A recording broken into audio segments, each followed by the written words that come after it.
Hello everyone, welcome back to my channel and to Ella and Alec's story. We're heading back over to Ella now.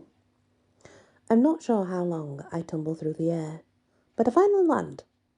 Fortunately, all the pizza I've been eating lately has my butt well padded for such an occasion. Who says double cheese isn't good for you? I brace my arms behind me and scope out the scene. I'm inside a closet. That can't be right. When Lady Cloak sent me tumbling through the ground, she said I was heading for the gemstone prison. Even so, there's no denying reality from where I'm sitting. There's nothing in this closet other than me, a clothing bar and a few hangers. This is a gemstone prison. A closet? Actually, I wouldn't put it past Aunt Adele. She seems like a mighty strange ranger. Who knows? Maybe she has thousands of enchanted closets hidden inside a magical rock. It's so weird. It could just be brilliant. The closet sports a single door. It's one of those tall numbers with wooden slats. Thin lines of light seep through the breaks in the wood. A large L-shaped handle gleams in the low light. Huh? Getting out of here can't be that easy. Jacoby has told me all about elves. They're sneaky little shits of the first order. Elves are always doing stuff like camouflaging cliffs as comfy cabins, just so every traveller will step through the front door and fall to their deaths. So what does it mean that I'm inside a closet with an easy-looking exit? Nothing good. I close my eyes. I try reaching for my inner magic. There's nothing. It's like knocking on an empty metal box, which makes sense. If I were setting up a prison, I wouldn't allow anyone to cast spells. Even so, I can't sit on the dusty floor forever. Inch by inch, I slowly rise to my full height. All the while, I keep on the lookout for tripwires or other booby traps. Nothing. It takes a few minutes, but I'm soon standing at the wall, with my fingertips resting on the metal handle. I grip and turn. The closet door swings open without problem. Turns out, the room beyond is a dingy library. The grey wood walls hold shelves of leather-bound books. Cobwebs dangle from the ceiling. The air tastes like old cheese and new problems. A guy stands with his back facing me. That said, I know him anywhere. My breath catches. Every cell in my body seems to go on edge. Alec, I ask, is that you? The man turns around. My body feels watery with relief. It is Alec. Racing forward, I wrap him in a big hug. I found you.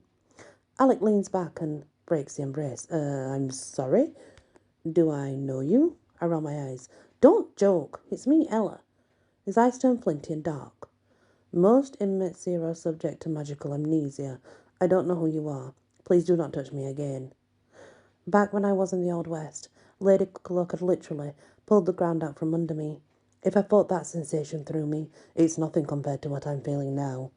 Alec doesn't know me. A minute ago, I suspected this place was filled with traps. Looked like I just stumbled across my first one. Oh, that's horrible. Alec, still doesn't seem real. A minute ago, a lovely woman stepped out of the supply closet. When she wrapped me in a hug, it was beyond awesome. Unfortunately, this isn't the first time a pretty lady has stepped into the room and acted friendly. It's always ended in assassination attempts. I have a collection of daggers to prove it. Even so, my latest visitor makes all the other beautiful faces pale into shadow. The girl carries herself like a blonde Amazon queen. Her blue eyes shine with an intelligence that's nothing less than hypnotic. You really don't know me, she says. That's something we can fix. Why don't you introduce yourself? This request has two purposes. First, I'm curious about her name. Second, a reply will tell me a lot about her true purpose here. Sure, she seems genuinely deflated. I'm Ella. I set my hands in my pockets. I wish I could return the favour and give you my name, but I'm afraid that's impossible. Like I told you before, I have magical amnesia. Your name is Alec. Her words hold a desperate edge. The assassins who come into the room fall into one of two categories. The first kind know exactly who they are, what I am, and that it would please Aunt Adele to kill me. The second type is, well, they're simply batshit crazy. This girl seems to know her name. which would suggest she's the first type of assassin, yet she also seems genuinely upset. Normally, that will put her into the second category. So which is it? Is this woman a sophisticated assassin or a Looney Tunes prisoner? I must admit, the question is intriguing. This place is beyond gloomy. Figuring out this girl promises a fun distraction. Alec. I turn the name over in my mind. Doesn't feel right, to be honest. As a matter of fact, I've been calling myself Statler. I think it has quite a ring to it, don't you? Ella stares at me with her mouth slightly open. She doesn't seem to be thrilled at my choice. There's an extra benefit to name Statler as well, I continue. It's also the name of my favourite Muppet. Funny how amnesia works, eh? I remember characters from an old television show. Yet, I cannot recall my own name. I shrug. Yeah, well, many folks here have it far worse. Their minds are trapped on a single thought, from our captain, Ardell. Ella looks around the room. So this is her prison? Absolutely. This place is magical representation of Ardell's mind. Her what? It takes a while to get used to this idea. But you are now part of a magical labyrinth of rooms that look like they belong in a haunted house. Some of those, well, they are trapped here to serve Ardell. Others are her prisoners. We're stuck inside Ardell's conscious mind. I get that this is her prison. Ella's gaze turns more intense. But why can I recall things while you can't? You were sent here by someone other than Ardell. Yes, Lady Cloak. Ah, that explains it. I met a few Lady Cloak additions to our little reality. She's not as powerful in magic as Ardell. Your kind often arrive with memories intact. Congratulations. I pull out a chair from under my desk in the room. So, tell me about me. Chances are this girl is just a sandwich sort of picnic. Still, I'm curious, and what kind of fantasy life she's dreamed up for me. Let's just say, there's not much entertainment around here. You're Alec LeSean, the CEO of the world's largest chain of jewellery stores. I sniff. Sounds like a bore. But now that I think upon it, Alec is a nice enough name. I'll answer to that if you like. The poor girl looks like I threatened her kittens. Yeah, I would like that. At this point, any attempts at murder would have happened by now, which raises a good question. Do you plan to stay in this room? Ella frowns. Where would I go? Good question. How about I give you a little prison overview? Sure. That's the door. I gesture toward the item in question. Do not go through it, as I told you. This is an unusual prison. The others in this place are not exactly ready to play with others. If the door opens and anyone enters, be on your guard. Most folks here are either assassins or unhinged enough to kill. Ella gives me the side eye. Am I supposed to take that as an insult?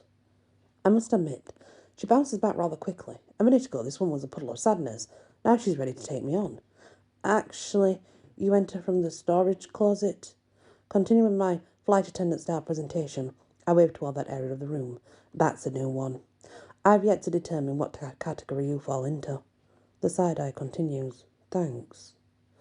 The gemstone that we're trapped inside is rather rare. It's called a Odelai. The very room is the nerve centre of its magic. That's why we have a handy desk and chair combination. I knock on the desktop as evidence. Ella's face is a definition of deadpan stare. Wow. Agreed, the desk isn't the best. However, you're about to witness the finest part of this chamber, the books. I do a double arm gesture to show off the shelves. They contain Ardell's thoughts. Ella tilts her head. Anything interesting? Not really. The prison is set up to show you anything useful. Still, I keep reading. One of these days, Ardell is bound to slip up and blab something that could help me escape. How do you know so much about magical gemstones? Above my brows. Why don't you tell me? I asked you first.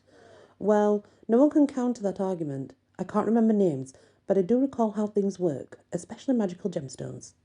That's because you're a wizard. As a matter of fact, you're the best wizard on earth. Oh, I like this version of my life. Anything else? We're both part of the Magicorum. Our fairy tale is Cinderella. We both attended something called the Glass Slipper Ball. I actually heard about Cinderella templates, evil stepsisters, and glass slipper balls from the other visitors. This is the first time the conversation hasn't ended with a dagger being chucked in my direction. How did you end up here, I ask? Agatha is my stepsister. Not Adele wants to kill her. Ah, if I only had a dime for every time a nice lady told me that in this room, I'd have at least 20 cents. Ella shakes her head. Do you believe anything I'm telling you? Honestly, this place is a little bizarre, and the people here are just as zany, so I can't exactly trust your sanity right now. That said, this is the best conversation I've had in ages. Let's say I'm willing to keep an open mind. Ella rubs her elbows. Okay, I can live with that. She steps over to the nearby bookshelf, and these are not Adele's thoughts. Quite right, and they change daily. Nothing too interesting, though. Ella flips the nearby book open. This is all about how she wants to find the Queen of Moonbeams. That's a common theme in her work. Since I arrived, I spent quality time getting into Nartle's head. It's a rather grim place, I'm afraid. She wishes to consume other people's magic. Their souls, you might say. It ends with their death. Rather gruesome stuff. Sniffling sounds echo in from the outer hallway, followed by the drum roll of hooves hitting the floor. Ella clutches the book against her chest. What's that? One of the other inmates, the Minotaur. He comes through every day at this hour. Crossing the room, I wait by the door.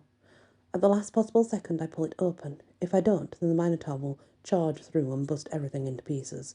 The prison is a self-healing spell, so it's not like I have to clean up or anything. Still, I do worry about getting something in my eye one of these days. Whoosh. As I yank the door open, the Minotaur charges through. He's a massive fellow in a loincloth and light upper body armour. His brown eyes look wild as he shouts the same thing as every other time he's visited. I must find the vessel of ours. Ella frowns. Wait a second. I wave her off. Just stand back and let him go. Otherwise, he gets agitated and bursts up the room. Ella wags her finger at the Minotaur. I know you. I stifle the urge to groan. What a shame.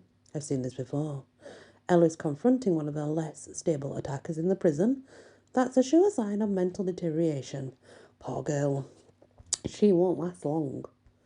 Alec goes on about how I shouldn't talk to the Minotaur. I don't pay attention. This is Ella now, guys. He's been here too long, and in my opinion, Alec is starting to lose it. I step right in front of the Minotaur. You're part of Jacoby's herd. I snap my fingers, trying to recall more about this guy. I have it. Your name is Xanos. I must find the vessel of ours, repeats Xanos. This time his voice has less of a frantic edge to it. I focus on Alec. Finding the vessel of ours. That's a thought from Nartledale, right? Correct, says Alec. The search for the vessel is pretty much the only concept in his brain. But Xanos is part of Jacoby's herd. I have to know how he got here. Xanos scrapes on the floor with his right hoof. I must find the vessel of ours. No, your name is Xanos. Let me prove it to you. I rub my neck and try to remember more. I've got something else. You're the oldest member of the herd. You live on a ranch in Fairy. Xanos tilts his head. I must find the vessel of ours. You lead Jacoby's herd. There are mouth bears, ice kelpies, and a will-o'-the-wisp swarm. Does this ring any bells? No, says Xanos. I can't help but grin. Sure, Xanos said no, but at least he wasn't repeating. I must find the vessel of ours. If I keep pushing, I can get more out of him. I know it. That's when my mental light bulb fires in a big way. Jacoby told me all about your most favourite thing in the world. Your mama jokes. What? Alex strikes one of his classic poses. By this I mean, he sets his hand inside his pockets while slightly tilting his head. This guy can't help it.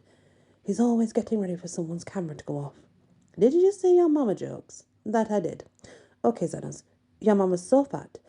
If she was a Star Wars character, her name would be Admiral Snackbar. Xanos holds his thumbs and fingers an inch apart. It was a little funny. I raised my voice. Your mama's so old when God said, let there be light, he shoved her out of the way. Xanos giggles. He has such a sweet-sounding laugh, and I can't help but do more. Your mama's so nasty, they used to call them jumpolines till she bounced on one. Minotaur raises his hands. I give up. You know me. Why are you here? You should be on Jacoby's land. You run his herd. They protect his refuge. Not Adele sent us all here, he says. Jacoby is unprotected. You don't seem worried. No, Adele doesn't want to hurt Jacoby. She only wants to put Agatha through some ceremony. You talked about a vessel of ours. Is that what it's for, the ceremony? Xanos nods. It will help Nartadel drain Agatha's magic, but she needs something else as well. A rock. That gets Alex interested. You mean a magical stone? Yes, agrees Xanos. A one-of-a-kind crystal. Do you know anything else? I ask. Where does the ceremony need to happen? That's all I remember. Xanos shivers and looks away. When his gaze meets mine again, his eyes are unfocused and glassy. This is a library. How did I get here? You always burst through the door at the same time of day, explains Alec. It's how I keep track of time, so thanks for that. Where is the vessel of hours? Asks Xanos. My shoulders slump. Xanos, do you remember my name? I must find the vessel of hours. Xanos wanders off. Alec turns to me. That was amazing. I haven't seen anyone break through to another prisoner. Thanks, I guess. You still seem worried. Jacoby's property is his refuge. If someone got rid of his herd, then he's at risk. I press my palms against my eyes. What if Jacoby takes Agatha there to keep her safe? Then they're both walking into a trap. I drop my arms and step closer to Alec. We need to look through the rest of this prison. Maybe there's someone else here who can help. Alec shakes his head. This is the best room in the prison. It's the nerve centre, so there's less traffic. If you go to other rooms, you'll spend all day fighting off one attack after another. But don't you think that's a little bit sketchy? Nartadel locks you in a prison and then tries to kill you. Sketchy isn't quite accurate. Obvious is more the word I'd use. I'm stuck somewhere, and everyone in this place is trying to kill me. But I found a safe-ish room? Yay me. You need to fight back. With what? I'm a gemstone wizard, without any powerful stones. I'm walking into a trap. Can you cast spells? I shake my head. I tried when I first got here and it didn't work. Precisely. So our best chance is to find Nartadel's weaknesses. Alec gestures across the wall. Behold. Every secret thought. Some are quite hilarious. Shall I read to you from the book of Nartadel's love life? It's got all of 4 words in it. Alec, please. Alec opens a nearby book. Here it is, and I quote, King Ruin is hot. I lean against the wall. You'll be tough to convince. Try impossible. I must discover some sort of advantage that means I have an actual chance at life if I leave this room. My suggestion, start reading. I haven't covered any of the shelves there. Alec gestures toward the opposite wall. Cords of worry tighten around my throat. Jacoby and Agatha are at risk. I can't just look at books. I disagree. Reading solves most problems in my experience. Everything about him is so sweet and calm, I almost forget this isn't really my Alec. I'll give it a try, I say in a low voice. After crossing the room, I pull a book from the shelves. Meanwhile, Alec stands at the other side of the chamber, searching through his own shelf of books. Not too long ago, Alec and I read through a bunch of papers together. Our goal? Find out what was really happening at the Lasham Jewellers. We shared and sorted through every page, side by side. Now we're on opposite ends of the room and Alec doesn't even remember who I am. I've never felt more alone in my entire life. And that's the next part of Alec and Ella. Geesh, so sad, so it wipes the memory too. Geesh, it was horrible, isn't it? Thanks for listening to this episode, and many blessings.